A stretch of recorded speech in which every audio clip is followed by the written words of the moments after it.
Oh, for fuck's sake, she's in the boat. Stop pretending you don't see her and come get her already. Don't yell at him. The poor thing's scared out of his mind, a second voice added. As he should be. We may technically have all day, but I don't want to spend it working. So he better get his sweet candy ass over here and get this show on the road. The third voice chimed in, sounding both exasperated and amused.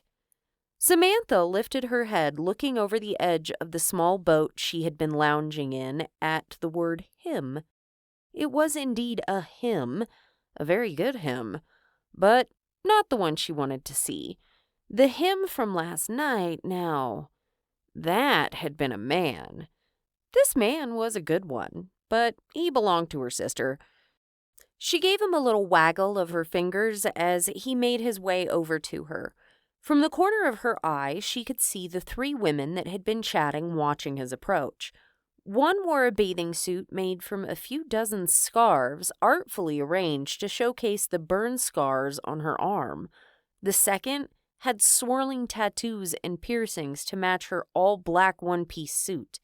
The third sported a skimpy bikini that covered nowhere near as much as her insanely long black hair.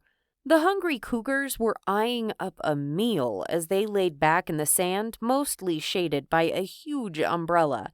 They were pretty, but that wouldn't matter, or at least if her sister heard them talking to her man like that.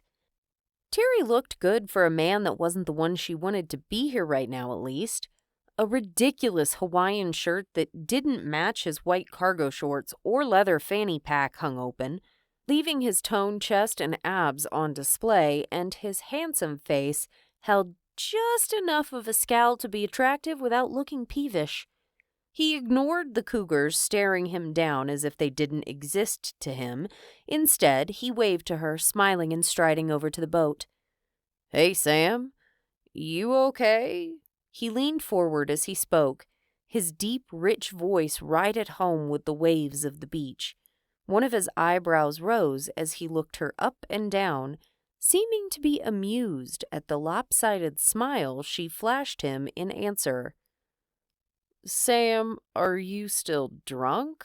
Or high? Or—" He stopped mid-sentence, looking at the sore spot on her neck that was so delightful to trace with her fingertips. "Oh, for fuck's sakes. How did you manage to do that?" "Do what?"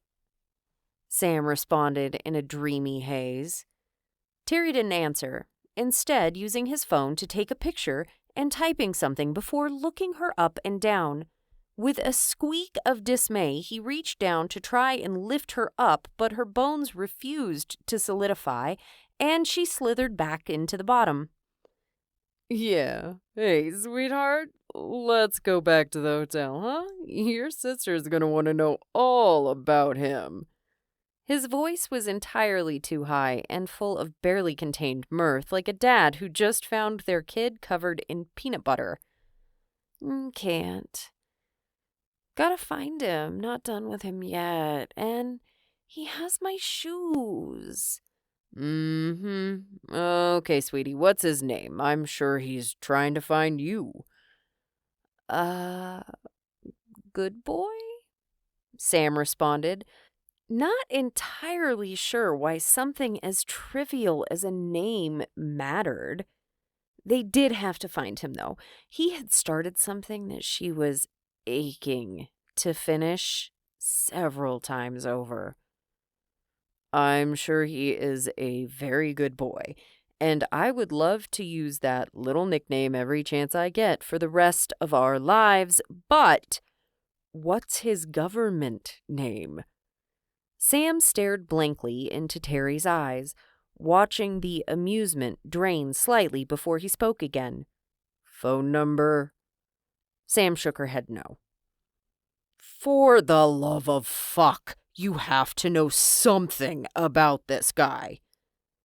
"He's very pretty and a very good boy." Samantha felt the gentle touch of a mental connection as Terry scanned through her memory, trying to see the answer for himself. After a moment, he gave up, frustrated. Oh, bitch. Like hell, Hey, I'm gonna call your sister and let you tell her the good news. That sounded amazing. Fifi was the best and always knew what to do. She would know where he was. Terry clicked several buttons on his phone, and a couple of chirping rings later, Fifi's voice came out over the speaker. Terry, is she okay? Why the hell is she in a boat? Fifi, Sam called out. A full fit of giggles took over whatever she had been about to say as Terry spoke up. She's technically fine, but I'm guessing you didn't really look at the photo I sent you. You mean my new background? Yeah, I looked at it. What's going on? Is she still drunk? Look again, kitten. Look at her neck.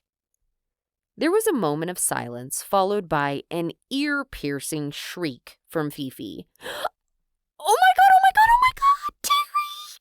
Turn on the camera and add my mom to the call right now. Might as well get the ringleader in on this barrel of monkeys. Terry sounded resigned. Mom picked up on the third ring, still in her morning muumuu, as she held a careful balance of worry and annoyance on her thin eyebrows. Terry, is everything okay? Yes, Evelyn. Well, sort of. Your daughters needed to tell you some very exciting news. Mom! Look at Sam's neck. Look! Fifi squealed out gleefully. Sam reached a hand up to the sweet, sore spot, her vision going blurry as she applied the slightest amount of pressure to it, and her brain flooded with endorphins. There were too many happy brain juices to put words to as the world got even more wonderful. Sam! Oh, it's finally happened. You found your life mate. Oh, my dear sweet child, I never thought you would leave the house long enough to find a man. What's his name? Fifi burst in. Yes, dear, tell us all about him. Mom was desperate for the news. Sam struggled past the happy brain juice long enough to answer the same annoying question. Even thinking about him made her smile so much it hurt. He's very pretty, and his name is Good Boy. The confused silence that followed was broken only by one of the nearby cougars snickering loudly before Terry spoke up. Yeah, that's all she knows. No name, no phone number, no address, not even enough of his accent to place him in a country. I checked her thoughts, and from what I can tell, they started, Terry stared at the two women who terrified him most in the world before finishing the sentence. Started the bonding ritual, but were interrupted and lost track of each other. The phone exploded with noise as the two women started screaming over each other. I'll kill her! Sophia, how could you be so irresponsible? She's a grown-ass woman, Mom. How is this my fault? Well, I can't yell at her. She's high as a kite on the soul bond, so you're the only adult available. Oh, another excuse to keep baby Sammy from dealing with her own bullshit. That's so typical, Mom. Go get Dad and see what he thinks. Not on your life. Do you know how many times he has joked she's so forgetful she would lose her soulmate? If he finds out about this, he will be insufferable for years. Well, he's right, and it won't kill you to admit it, Mom. It just might, and I won't risk it. Go find her man and fix this shit right the fuck now, and don't call me till you do. Mom ended the call. Either from slamming the button or just plain snapping the phone with her bare hands, it was hard to tell. Sam knew part of her would be worried or scared or ashamed, but the whole interaction only made her giggle fit all the worse.